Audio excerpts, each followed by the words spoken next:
শীতের আরও খবর জানাতে রাজধানীর হাতিরঝিল এলাকায় আছেন রিপোর্টার মেহেদী হাসান এবং পঞ্চগড়ে আছেন সহকর্মী সোহাগ হায়দার। সরাসরি প্রথমে যাচ্ছি মেহেদীর কাছে। তৃতীয় দিন হতে চলল রাজধানীবাসী সূর্যের আলোর দেখা পায়নি। এই মুহূর্তে রয়েছে হাতিরঝিলের যদি বলি আজ সারাদিনই কিন্তু এই হাতিরঝিল শহর পুরো ঢাকার পরিস্থিতি এক, অর্থাৎ তীব্র কুয়াশা। সেই কুয়াশার মধ্যে সাধারণ মানুষ যারা রয়েছেন তাদের যেমন কিছু মানুষ ভোগান্তিতে পড়েছেন। একটু জানিয়ে রাখি, আজ সপ্তাহের শুক্রবার, অর্থাৎ অফিস আদালত বন্ধ থাকায় কিন্তু সাধারণ মানুষ যারা রয়েছেন তারা আসলে বিনোদনের জায়গাগুলোতে এসে কিছুটা কিন্তু সময় পার করছেন। পরিবার পরিজন নিয়ে সেখানে এসেছেন এবং সেখানে আসলেও কিন্তু যে শীতের যে তীব্রতা সেটি কিন্তু ক্রমশই আসলে বাড়ছে। সেই শীতের তীব্রতা থেকে কিন্তু রেহাই পেতে তারা যেটি করছেন, বেশিরভাগ মানুষকে আমরা দেখছি 2 থেকে 3টি করে পোশাক পরছেন এবং বিনোদন জায়গাগুলোতে এসে তারা আশপাশে যেখানে আগুনের দেখা পাচ্ছেন সেখানে একটু বসে আগুনে কিন্তু নিজের শরীর একটু গরম করে নিচ্ছেন। বিশেষ করে একটু যদি বলি যে এই শীতে আজকে এই মৌসুমের ঢাকার কিন্তু সর্বনিম্ন তাপমাত্রা বইছে 13.6 ডিগ্রি সেলসিয়াস, অর্থাৎ আবহাওয়া অফিসের তথ্য অনুযায়ী এই ধরনের তাপমাত্রা আরও কয়েকদিন আসলে চলবে।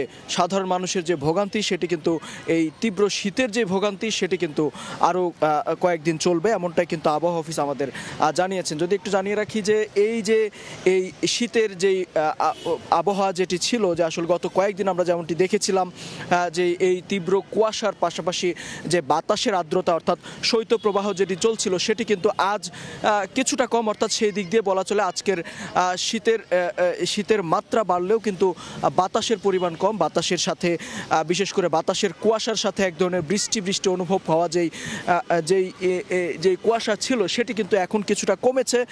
সেই কমলেও কিন্তু আসলে কনকনে যে ঠান্ডা, সেই ঠান্ডার আবহাওয়া, ঠান্ডার অনুভূতি কিন্তু এখনো কমেনি। অর্থাৎ এই মুহূর্তে আসলে যারা বিনোদন জায়গাগুলোতে এসেছেন তারা তাদের অনুভূতির কথা যেমনটি বলছিলেন যে এই শীতে তাদের কিছুটা হলেও কষ্ট হচ্ছে এবং হাসপাতালে কিন্তু তাদের আত্মীয় স্বজনকেও কিন্তু নিয়ে যাচ্ছেন এই ঠান্ডা জনিত রোগের কারণে। তো এই ছিল রাজধানীর এই শীতের অবস্থা, এবং এই বিষয়ে আরও খবরাখবর জানাতে পঞ্চগড়ে রয়েছেন সোহাগ হায়দার। সরাসরি যাচ্ছি সেখানে।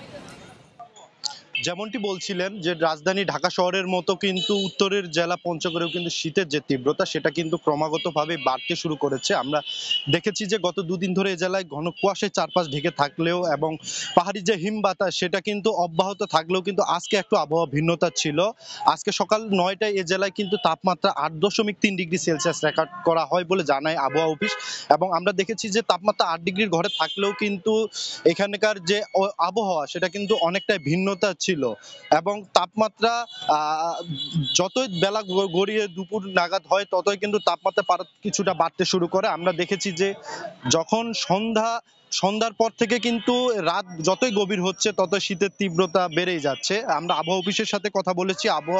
তেঁতুলিয়া আবহাওয়া পর্যবেক্ষণ কেন্দ্রের ভারপ্রাপ্ত কর্মকর্তা জিতেন্দ্রনাথ জানিয়েছে যে চলতি জানুয়ারি মাসে আগামীতে আরো 3টি শৈত্যপ্রবাহ এই জেলার উপর দিয়ে বয়ে যাবে এবং এই তাপমাত্রা যেটি বিরাজ করবে সে সময়টিতে 6 থেকে 7 ডিগ্রির ঘরে তাপমাত্রা বিরাজ করবে বলে আমাকে জানিয়েছে। আমি একই সাথে জানার চেষ্টা করেছি যে দিনের যে তাপমাত্রা সেটা কত ডিগ্রির ঘরে থাকার কথা, সেটাও কিন্তু বলছেন যে তাপমাত্রা অনেকটা 15-16 থেকে 20 ডিগ্রির মধ্যে নেমে আসবে এবং রাতের যে তাপমাত্রার যে পারত্তি রয়েছে সেটা কিন্তু অনেকটাই কমে এসে শীতের যে রাতের তীব্রতা সেটা কিন্তু বৃদ্ধি পাচ্ছে এবং পাবে।